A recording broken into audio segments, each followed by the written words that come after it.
Foxside Amplified, Jacqueline Schultz with us today to talk about an issue that has really been ongoing that a lot of people have opinions on. And Parking. parking in the Arts Parking District. in the Arts District. You know, we talk about parking everywhere, and Yeah. it's a hot, touchy topic no matter where you go. Locals hate parking on the Strip. They hate parking for special events, and a lot of locals and small businesses do not like some of the increased rates in Yeah. parking in the Arts District. Yeah, because now, I mean, it was, years ago you didn't pay to park on the Strip. You go to hotels now. A lot of them have paid parking. You know, there are some deals, whether you have a Players Club card or you are a local. But then you get down to the street parking in the Arts District. And yeah, I was just down there a weekend ago, and you had just done the story before that about the parking rates and that kind of like, I think it was before 1 p.m. You don't have to pay or whatever. And Starting in October, it's yeah. going to be 12 a.m. to 1 p.m. free parking, and the city explained it as such as you get more hours. Yeah. This will be a good thing, unless, and businesses point out, unless you want to go out at night. Yeah. Now you have to pay 10 to 11 and 11 to midnight, and you didn't have to pay before. Yeah, it was a weekday, and it was sort of, they already have some sort of like lunch deals or whatever, right, before 2:00. So I was like, I better go pay parking because Jacqueline just did that story about parking down here. And then it said, oh, you're good for another 15 minutes until 2:00. So they're trying to expand that in some ways, saying that's going to help people. But the businesses that are down there, especially the restaurants, say no, like our clients come at night, they need to park down here. So they all, Bars. bars too. They all got together and they wrote a letter. There was a number of them that came together and wrote a letter, and I know a lot of other small businesses that are not part of that letter that are sharing it. Taverna Costera is just a little north of Charleston. They shared it. The Majestic Theater, which has been there for years, got there before the Arts District became cool, has been there a long time. Downtown DTLV, that local organization that is lifting up the Arts District, and then business after business keeps sharing. There's a clothing store I go to all the time, Alt Rebel. They shared it because they like to open late on First Friday. Yeah. And there's so many businesses that stay open late. They're not a bar, they're not a restaurant, but during First Friday or during special events, they like to open later. And their customer or any customer will have to pay a little bit more. Now, also, employees are going to have to pay more for parking. Right now, you can go and say, I'm an employee at one of the stores in the Arts District. You can go and get a $10 permit per month. Now it's going to be $20 to $30. And they're like, we're not making enough as is. Yeah. You know, why do I have to pay $30 a month to park? And Mayor Berkeley, in her press conference a few days ago, said, look, you know, I hate paying for parking too, but something's got to give because we've got to pay for things like the parking garage, for other improvements we have. That parking garage just doesn't come from anywhere. No, but you're going to have to pay to park in the parking garage. Yep, you do. So let that pay it off, I think is what most people would probably say. Yeah, and a lot of local businesses have said, well, why can't you just pull money from a different fund, a different part of the city fund? And the city has said that the way parking is funded, it is funded like a business and essentially is self-funding. It has to make its own money. Pretty much. Yeah. And I think if you think about it, and if you've lived in other cities, you lived in Atlanta and other big cities, like there's way more paid parking on streets in those cities than there is here. I mean, really, when you talk about it, because they're not making any money, nobody's parking on the Strip, right? Not to mention that's not technically the city. They're not making money there, so there's very few areas where you have to pay to park here.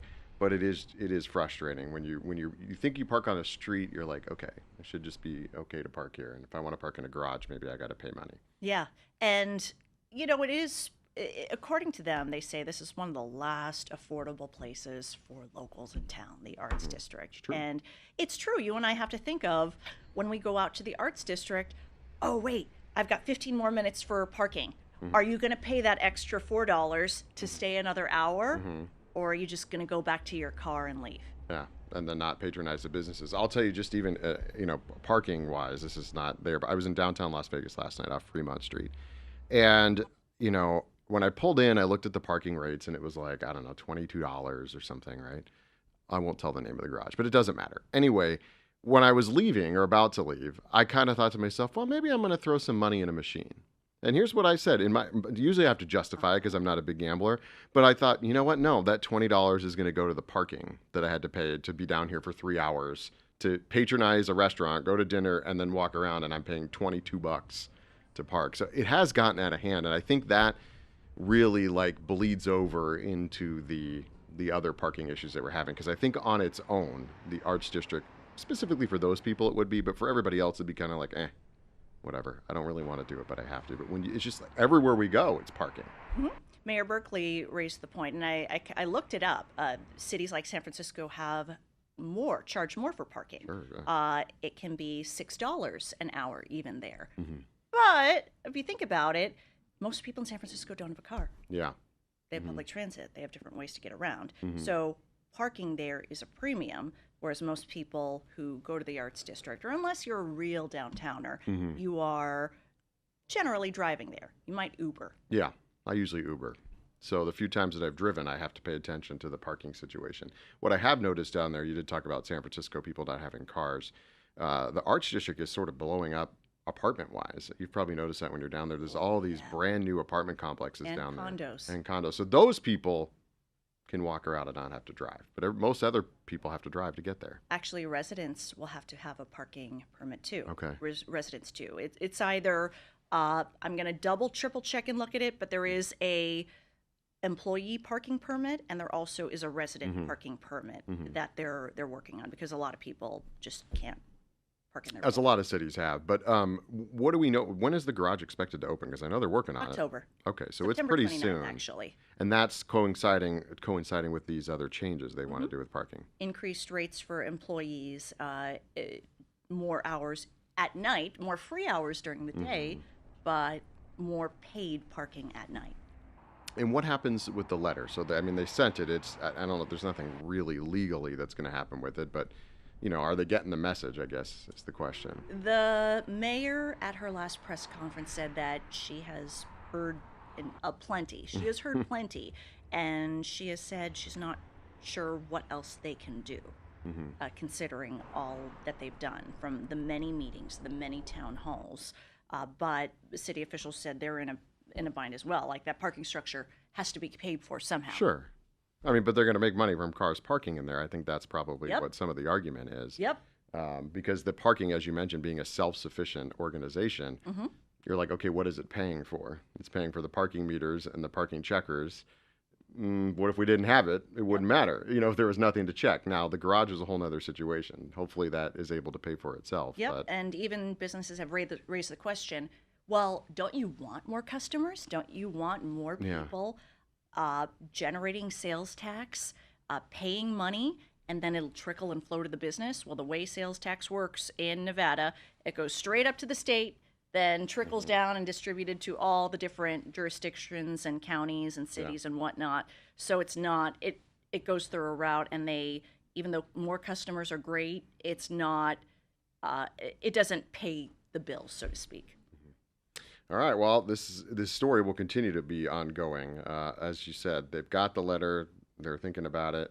I guess the next step here is seeing what happens when this garage opens. It's less than a few months away now. Also, if city leaders are going to listen and maybe make some pivots. I don't know. But because this has been a concern for some time, and this is a solution that I'm told a lot of people didn't ask for, and now they have to live with it come October. Ultimately, I honestly think it is just this issue of parking in Las Vegas has just become a needle, a thorn in the side of the people that live here. And I think that it doesn't matter if it's Arts District, the Strip, downtown Las Vegas, it's all lumped into one, because people will often forget that, you might say, well, can't they make money another way from parking? Well, it's not, the Strip is not the city, and, and these other places are not the city. And so you have to remember all that. But I think it's compiling, and everybody's just like, I'm over it. Absolutely. Budgets are tight. Gas is more expensive. Do you want to pay for $8 for gas or $8 for a beer? Yeah, right. Yeah, exactly. Yeah, well, I could tell you which one I'd pick. Or $8 for parking, or $8 for a beer in the Arts District. Yeah, no, that's a lot. And I think other cities have dealt with this. They've dealt with the parking issues and whatnot. There are cities out there, I've lived in them, Minneapolis, so I'm one of them, that they try to almost discourage driving. You know, they're trying to have people with less cars. So even when they build apartment complexes, they don't necessarily have to have parking spaces for everybody that lives in there. But it's just the reality is outside of a few places like San Francisco, New York, maybe parts of Chicago, people have a car and they drive. They may not drive every day, but they drive. And so they need somewhere to park it. And that's just become, you know, thankfully we're not like New York. It's not as much as your mortgage to park your car. Oh, yeah. But you know, here I know when people go out, they just want to have a good time and not have to worry about running to the meter or using the app or whatever they got to do. So it'll be ongoing. We'll see how the garage, see if it alleviates any of this when it opens. Hopefully it will. I don't know. We'll see. All right, we'll follow up on that. You can catch all of Jacqueline's reporting, and some other reporters have done some stories on this too at fox5vegas.com and Fox 5 Vegas Plus. Watch all the stories, get caught up, and then we'll meet back here in October and see what's happened, if it's solved any of the problems. All right, we'll see you next time.